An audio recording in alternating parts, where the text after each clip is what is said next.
ज्ञानार्थ सूत जी से पूछा, हे सूत जी, कराल कलयुग में लोगों के बालक किस तरह दीर्घायु होंगे, सो कहिए।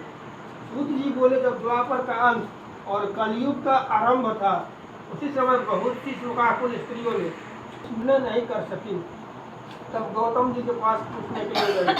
जब उनके पास पहुंची तो उस समय गौतम जी आनंद से बैठे थे।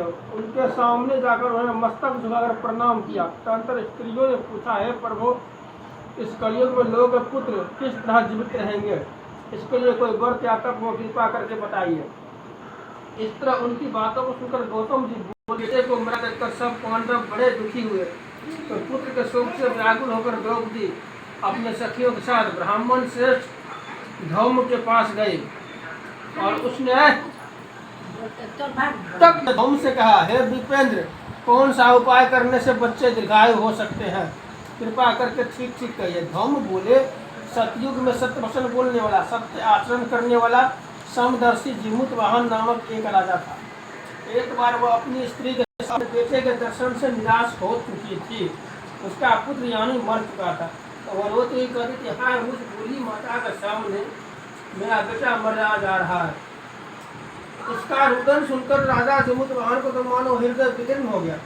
वह तत्काल उस स्त्री के पास गया और उससे पूछा, तुम्हारा बेटा कैसे मरा? बूढ़ी ने कहा, गरुड़ प्रतिदिन आकर गाँव के लड़के को खा जाता है। इस पर दयालु राजा ने कहा, माता अब तुम नहीं हो, आनंद से बैठो, मैं तुम्हारे बच्चे को बचाने का प्रयत्न करता हूँ। ऐसा कहकर राजा उस स्थान पर गया जहाँ गरुड़ आकर प्रतिदिन मांस खाया करता था। उसी समय गरुड़ भी उस राजा पर टूट पड़ा और राजा के शरीर का मांस खाने लगा। जब अतिशय तेजस्वी गरुड़ ने राजा का पाया, राजा ने अपना दाहिना अंग पुत्र गरुड़ के सामने कर दिया। यह देखकर गरुड़ जी रुक गए और उससे पूछा, देव योनियों में तुम कौन हो? तुम तो मनुष्य नहीं जान पड़ते। अच्छा, अपना जन्म और कुल बता। पीड़ा से व्याकुल मन वाले राजा ने कहा, हे पक्षीराज, इस तरह के प्रश्न करना व्यर्थ है। आप अपनी इच्छा भर मेरा मांस को खाइए। यह सुनकर गरुड़ और कुल की बात पूछने लगे। राजा ने कहा, मेरी माता का नाम सैद्या है, मेरे पिता का नाम शालिवाहन, सूर्य वंश में मेरा जन्म हुआ है, जिमुत वाहन मेरा नाम है। राजा के दाता को देखकर गरुड़ जी ने कहा, हे महाभाग, तुम्हारे मन में जो अभिलाषा है वह वर मांगो। राजा ने कहा, हे पक्षीराज, यदि आप मुझे वर दे रहे हैं तो वर को रखा है। ऐसा कोई उपाय करे कि जहाँ जो उत्पन्न हो वे लोग बहुत दिन तक जीवित रहे। धौम ने कहा, पक्षीराज गरुड़ को वरदान देकर स्वयं अमृत लाने के लिए गरुड़ जी नागलोक चले गए। वहाँ से अमृत लाकर उन्होंने मनुष्य के हड्डियों पर बरसाया।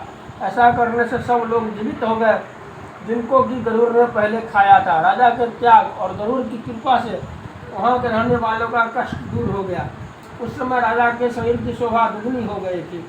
राजा के दयालुता को देख कर गरुड़ जी ने फिर कहा, मैं संसार के कल्याण के लिए वरदान दूंगा। आज अश्विन कृष्ण पक्ष सप्तमी से रहित शुभ अष्टमी तिथि, यानी राज धौम की बात को सुनकर द्रौपदी के हृदय में एक कौतूहल उत्पन्न हुआ और पूर्ववासिनी स्त्रियों को बुलाकर उनके साथ यह उत्तम व्रत को किया। गौतम ने कहा, यह व्रत उसके प्रभाव किसी एक चिल्ली ने सुन लिया, अपने सखी सियारिन को बतलाया।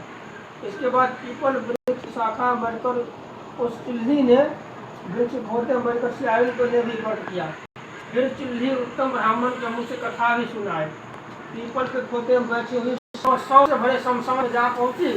वहाँ पहुंची उसने इच्छा भर मांस का भोजन किया। चिल्ली बिना कुछ खाए पिए रह गई। सवेरा हो गया। सवेरे गौशाले में जाकर गौ का दूध पिया। इस तरह नवमी में उसने पारण किया। कुछ दिनों के बाद वे दोनों चिल्ली और सियारिन मर गए और अयोध्या में किसी धनी व्यापारी के घर में दोनों एक साथ जन्म लिए। संयोग से उन दोनों का जन्म एक ही घर में हुआ, जिसमें सियारिन ज्येष्ठ हुई मन बड़े और चिल्ली छोटी। वे दोनों सभी शुभ लक्षणों से युक्त थे, इसलिए बड़ी लड़की काशी राज के यहाँ और छोटी उसके मंत्री के यहाँ ग्रह पात्र अग्नि के सामने विधि पूर्वक ब्याही गई। पूर्व जन्म के दे दो जहाँ मेरे बेटे का था, उन्हें मार डालो।